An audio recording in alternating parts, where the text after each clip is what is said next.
భగవంతుని చేరుకోవాలంటే వయస్సే అవసరమైతే ప్రహ్లాదుడు ధ్రువుడు ఎట్లా భక్తుడయ్యేవాళ్ళు.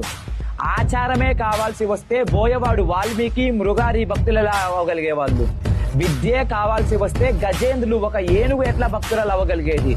సౌందర్యమే కావాల్సి వస్తే ఒక కుబ్జ తను ఎట్లా అంటే గూణమైన స్త్రీ అనమాట, త్రివక్రి అంటారు, ఆవిడ భక్తురాలు ఎలా అవ్వగలిగేది. తర్వాత ధనమే కావాల్సి వస్తే సుధాముడు భక్తులు ఎట్లా అవ్వగలిగేవాడు. వంశమే ముఖ్యమైతే విదురుడు భక్తులు ఎట్లా అవ్వగలిగేవాడు. అదే విధంగా వీరత్వమే కావాల్సి వస్తే ఉగ్రసేనుడు ఎట్లా భక్తులు అవ్వగలిగేవాడు.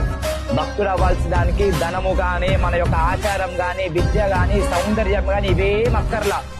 భగవంతుని చేరుకోవాల్సింది కావాల్సింది ఏంటంటే భక్తి మాత్రమే. ఆ భక్తి ఎక్కడి నుంచి వస్తుందంటే శ్రద్ధ నుంచి వస్తుంది. ఆ శ్రద్ధని మీరు పెంపొందించుకొని శ్రవణము, కీర్తనము, స్మరణము చేస్తే ఆ భక్తి అనేది ఆటోమేటిక్ గా మనకి లభిస్తుంది.